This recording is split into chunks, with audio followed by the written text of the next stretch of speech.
History point کے دوستوں السلام علیکم۔ آج ہم ایک ایسے ملک کی بات کریں گے کہ جو صرف 2 ماہ میں دائرہ اسلام میں داخل ہوا۔ ایک ایسا ملک جس کا نام مالدیپ ہے، جو صرف 2 ماہ میں بدھ مت پیروکاروں کو چھوڑ کر مسلمان ہوا۔ مالدیپ کی اگر بات کی جائے تو بحیرہ ہند میں واقع ایک سیاحتی ملک ہے۔ یہ ملک 1192 چھوٹے جزیروں پر مشتمل ہے، جن میں سے صرف 200 جزیروں پر انسانی آبادی پائی جاتی ہے۔ مالدیپ کی 100% آبادی مسلمان ہے، جبکہ یہاں کی شہریت لینے کے لیے مسلمان ہونا بھی ضروری ہے۔ عجیب بات یہ ہے کہ مالدیپ بدھ مت کے پیروکاروں کا ملک تھا۔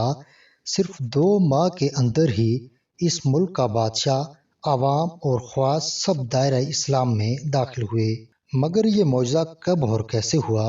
یہ واقعہ مشہور سیاح ابن بطوطہ نے مالدیپ کی سیاحت کے بعد اپنی کتاب میں لکھا ہے۔ ابن بطوطہ ایک عرصے تک مالدیپ میں بطور قاضی بھی کام کرتے رہے۔ وہ اپنی کتاب میں لکھتے ہیں کہ مالدیپ کے لوگ بدھ مت کے پیروکار تھے اور حد درجہ توہم پرست بھی تھے۔ اسی بدعقیدگی کے باعث ان پر ایک عفریت جن مسلط تھا۔ وہ عفریت ہر مہینے کے آخری تاریخ کو روشنیوں اور شمعوں کے جلووں میں سمندر کی طرف سے نمودار ہوتا تھا، اور لوگ سمندر کے کنارے بنے بت خانے میں ایک دوشیزہ کو بناؤ سنگار کر کے رکھ دیتے، اور وہ عفریت رات اس بت خانے میں گزارتا اور صبح وہ لڑکی مردہ پائی جاتی اور لوگ اس کی لاش کو جلا دیتے۔ دوستو، عفریت کے لیے دوشیزہ کا انتخاب بذریعہ قرعہ اندازی ہوتا تھا۔ اس بار قرعہ اندازی میں ایک بیوہ بڑھیا کی بیٹی کا نام نکل آیا۔ اس پر رو رو کر بڑھیا نڈال ہو چکی تھی۔ گاؤں کے اندر لوگ بھی بڑھیا کے گھر جمع تھے۔ دور سے آئے ایک مسافر نے بھی بڑھیا کے گھر کا رخ کیا۔ اس کے استفسار پر اسے سب کچھ بتایا گیا کہ عفریت کے مظالم کتنے بڑھ گئے ہیں۔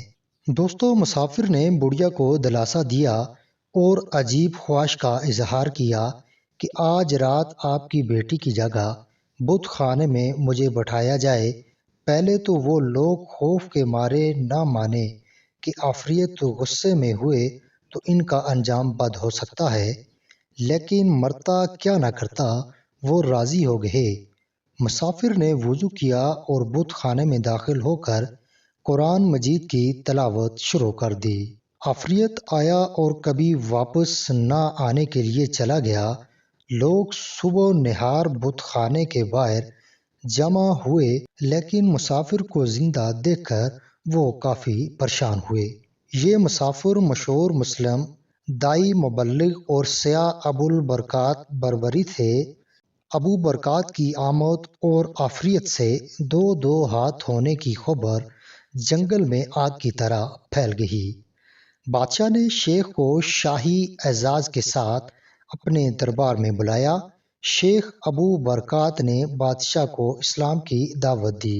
بادشاہ نے اسلام قبول کیا اور صرف 2 ماہ کے اندر مالدیپ کے سب لوگ بدھ مت سے تائب ہو کر مسلمان ہو چکے تھے۔ یہ 1314 ہجری کی بات ہے۔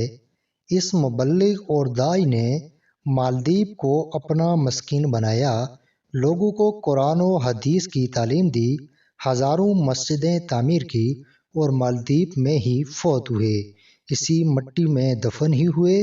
کہنے کو ابو البرکات بربری ایک شخص تھا، لیکن تنہا ایک امت کا کام کر کے میرا یقین ہے کہ آج بھی ان کو برابر کا اجر مل رہا ہوگا۔